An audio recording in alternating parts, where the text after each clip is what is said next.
Hi guys, hello बच्चा party. कैसे हो आप सब लोग? आई होप सभी बच्चे काफी अच्छे होंगे। माय डियर स्टूडेंट्स, मैं विनोद कुमार बहल आप सभी बच्चों का हमारे इस वीडियो में एक बार फिर से स्वागत करता हूं। वेलकम और welcome back to this channel.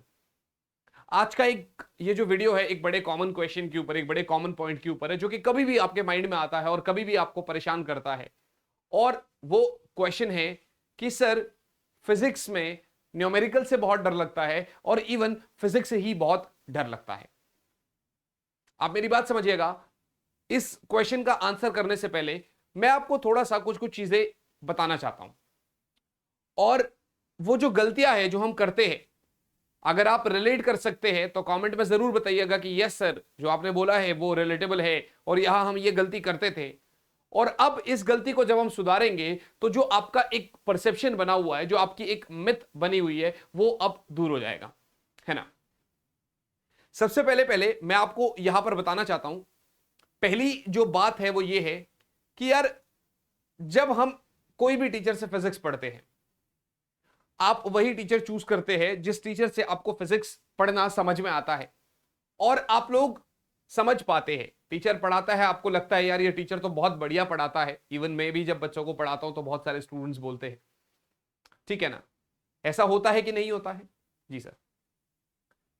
अभी जब टीचर ने आपको पढ़ाया और चीज समझ में आ गई आपको, तो आपका काम रहता है उसको आज ही या मैक्सिमम कल रात तक उसको रिवाइज करना और फिर हफ्ते के अंदर ही एक बार फिर से रिवाइज करना।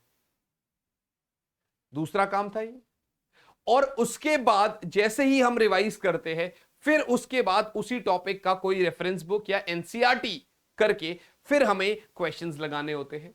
क्वेश्चंस भी कैसे लगाने होते हैं हमें, कि जो टीचर ने क्वेश्चन क्लास में कराए होंगे वो उसके बाद टीचर ने कुछ बताया होगा या एनसीईआरटी के क्वेश्चंस करते हैं और फिर हम कोई भी एक पीवाईक्यूज वाली किताब लेते हैं, वो क्वेश्चंस करते हैं। वो भी शुरुआत से चैप्टर वाइज, क्योंकि उसमें लेवल वाइज क्वेश्चंस दिए होते हैं, पहले थोड़ा इजी फिर थोड़ा टफ फिर थोड़ा टफ, ठीक है। पर ऐसा करके हमारा जो इंटरेस्ट बन सकता था वो इंटरेस्ट अब खत्म हो चुका है, वो इंटरेस्ट अब हम लॉस कर चुके हैं। तो अब क्या करते हैं सर हम?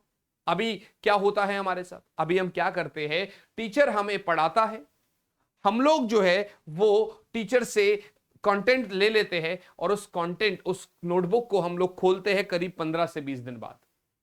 तो आधा इंटरेस्ट यही खत्म हो गया, चीजें आधी हमारी यही पर समाप्त हो जाती है, ठीक है ना। फिर हमें उसको देखने के लिए किसी यूट्यूब के वन शॉट्स में जाना पड़ता है या किसी यूट्यूब के वीडियो में जाना पड़ता है। पहली बात ये हो गई। बहुत सारे बच्चे बोलते हैं कि सर क्वेश्चंस ही नहीं बन पाते हैं। उसका कारण तो सबसे बड़ा मैंने आपको बता दिया। एक बार कमेंट में बताइएगा ये रिलेटेबल है कि नहीं है, ठीक है ना। पहली बात ये है। दूसरी बात ये है, अक्सर बच्चों को क्या लगता है कि फिजिक्स जो है ना अलग अलग टीचर से पढ़ेंगे तो हो जाएगा। तो इसमें क्या करते हैं वो, आज एक टीचर का एक यूट्यूब वीडियो ले लिया, फिर कल दूसरे टीचर का, फिर परसों तीसरे टीचर का। अब दिमाग में ही ये चीजें घूम रही है कि हम तो फिजिक्स पढ़ रहे हैं, जबकि ऐसा नहीं है भाई। आपको आपको टीचर्स, किसी और टीचर्स के वीडियोस के साथ यार आपको ना सेल्फ स्टडी बहुत ज्यादा मैंडेट है। अगर आपको ऐसा लग रहा है कि आप लोग जो है ना फिजिक्स पढ़ रहे हैं, तो नहीं भाई, ये बहुत एक गलत धारणा बना रखी है आपने अपने दिमाग के अंदर। आप फिजिक्स पढ़ नहीं रहे हैं, आप एक हिसाब से अपना टाइम वेस्ट कर रहे हैं। देखिए, एक टीचर की बात बताता हूं। लाइक मैं फिजिक्स का टीचर हूं।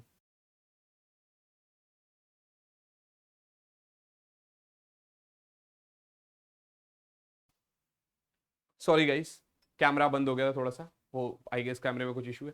हाँ, तो मैं आपको एक बात बता रहा हूं। अभी आप मुझे फॉर एन एग्जाम्पल कोई भी एक क्वेश्चन दे दो, ठीक है ना, बिल्कुल न्यू क्वेश्चन आप मुझे दे दो।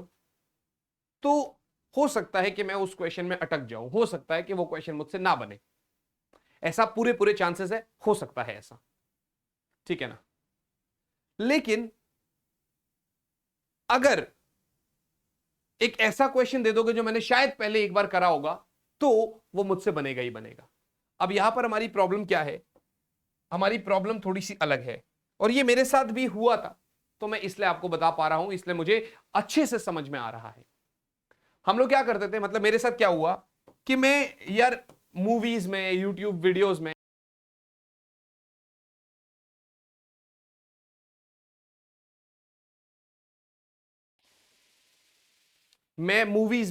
यूट्यूब वीडियोस में इतना ज्यादा खो गया कि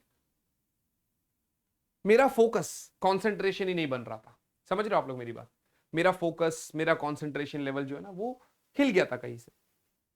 तो अब क्या होता था कि क्वेश्चन आता था तो वो मुझसे नहीं बन पाता था, तो मैं उसका डायरेक्टली सोल्यूशन देखने चला जाता था।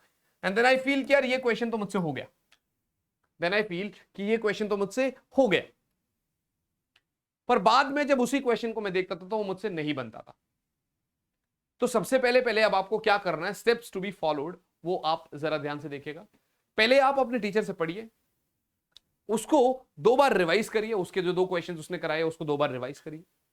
उसके बाद आप एनसीईआरटी पढ़िए, ठीक है ना, नींव मजबूत करनी पड़ेगी। उसके बाद आप अपनी एनसीईआरटी पढ़िए अच्छे से। जब आप एनसीईआरटी पढ़ लेते हैं तो फिर एक कोई पीवाईक्यू की किताब उठाइए, उसमें क्वेश्चंस करिए। क्वेश्चंस नहीं लगते तो सोल्यूशन मत देखिए, अपने टीचर के पास ही जाइए, अपने टीचर से डाउट्स पूछिए, वो टीचर आपको डाउट्स बताएंगे। अब जब ये पूरे प्रोसेस आप कर लेते हैं, अब आप कोई भी एक रेफरेंस किताब उठाइए, अब आप उससे क्वेश्चंस लगाइए। मोस्ट प्रोबेबल पूरे चांसेस है कि अगर आपने 10 क्वेश्चन पहले सॉल्व कर रखे हैं, उस तरीके के आपको 3-4 क्वेश्चंस मिलेंगे, वो आप इजीली लगा लेंगे। और नए तरीके के भी हो सकता है आप 2-3 तरीके के क्वेश्चंस लगा ले, क्योंकि अब आपके दिमाग में बहुत सारा कंटेंट जा चुका है। हमारी गलती क्या होती है, हम क्या सोचते हैं, सर फिजिक्स के न्यूमेरिकल्स नहीं बन रहे, हम ये सोचते हैं टीचर ने पढ़ाया, हमने पढ़ा, एक बार पढ़ा, बस अब क्वेश्चन करने बैठ जाए, अब क्वेश्चन बन जाए। ऐसा कभी नहीं बनता भाई। बचपन में आपको 2 का टेबल सिखाने के लिए इतना टाइम लगा देते थे, 1 साल लग गया एक टेबल सिखाने के लिए। तो यहां पर टाइम लगेगा, लेकिन अगर एक वैलिड रीजन, मतलब एक वैलिड पाथ पे चलेंगे तो हर कोई चाहता है कि उसको रिजल्ट पहले ही दिन में मिल जाए। तो पहले ही दिन में रिजल्ट नहीं मिलते भाई। अगर एक बॉडी बिल्डर बॉडी बनाने जाता है तो 10 दिन तक वो थोड़ा सा उसका इफेक्ट नहीं दिखता और वो जिम छोड़ देता है। उसी तरीके से आपके पास ऑप्शन नहीं है, आप छोड़ नहीं सकते पढ़ाई, आपको टाइम देना पड़ेगा। आप थोड़ा सा टाइम दीजिए, टीचर ने पढ़ाया 2 बार उसको पढ़िए, उसके बाद एक बार एनसीईआरटी कर लीजिए, उसके बाद पीवाईक्यू की कोई एक किताब कर लीजिए। अब जब ये कर लेना, इसके बाद फिर आप कोई रेफरेंस बुक उठाओ, अब खुद को जज करो कि क्या आपसे क्वेश्चन लग पा रहे कि नहीं लग पा रहे। अब मैं आपको थोड़ा सा तरीका बताता हूं। आपने अपने 10th क्लास के बोर्ड एग्जाम्स को दिया था, बीच में आपने बहुत बार ऐसा दिमाग में सोचा होगा, सर फिजिक्स के न्यूमेरिकल्स नहीं बनते, फिजिक्स के क्वेश्चन नहीं हो पा रहे, लेकिन फिर भी आप लोगों ने बहुत सारे क्वेश्चंस प्रैक्टिस करे। और जब आप बोर्ड एग्जाम में बैठे तो आपसे बोर्ड एग्जाम्स में बहुत सारे क्वेश्चन एक साथ खुद से सॉल्व हो गए, और किसी बच्चे के 95, किसी के 90, किसी के 85, किसी के 88, किसी के 94 मार्क्स आ गए। क्यों आए? क्यों बोर्ड्स में आपसे क्वेश्चन सॉल्व हुए? क्यों पहले नहीं हो पा रहे थे? क्योंकि पहले आप प्रैक्टिस कर रहे थे बहुत सारे क्वेश्चंस की, है ना। और बोर्ड्स में जब आपने क्वेश्चंस देखे हो तो वो लगभग उसी तरीके के थे जो आप सॉल्व कर चुके थे पहले एक बार, इसलिए आपसे क्वेश्चन बन गए। तो आप अपने दिमाग में जो आपने मिथ बना रखा है उसको चेंज करो, परसेप्शन चेंज करो, चीजें ऑटोमेटिकली स्मूथ हो जाएगी और आपसे क्वेश्चंस भी बनेंगे। कोई और डाउट है तो कमेंट बॉक्स में जरूर बताइएगा। और जो आपका किन किन बच्चों का टर्म 1 खत्म हो गया और टर्म 2 स्टार्ट हो गया है, और अगर टर्म 2 स्टार्ट हो गया है आपका और उसमें रे ऑप्टिक्स आपका आ रहा है, तो रे ऑप्टिक्स का वन शॉट ऑलरेडी कर चुका हूं, जिसका एक हिस्सा हो चुका है और एक हिस्सा अभी जल्दी ही आने वाला है, वो आपको मिल जाएगा। कोई भी सब्सक्रिप्शन से रिलेटेड क्वेरी हो, कोई भी ऑफलाइन क्लासेस से रिलेटेड हो, नीचे डिस्क्रिप्शन में लिंक है, आपको कोड वीके आर्मी यूज करना है और आप जो है ना उस लिंक को क्लिक करके आप वहां पर जा सकते हैं। अभी इस वीडियो के लिए इतना ही, और वीडियो किस टॉपिक पर चाहिए आप कमेंट कर सकते हैं। मैं मुलाकात करूंगा आपसे आप ही की अगली क्लास में, अगली वीडियो में। तब तक के लिए यार ऑल द वेरी बेस्ट बच्चों, बाय गाइस, बाय और यस, जय हिंद।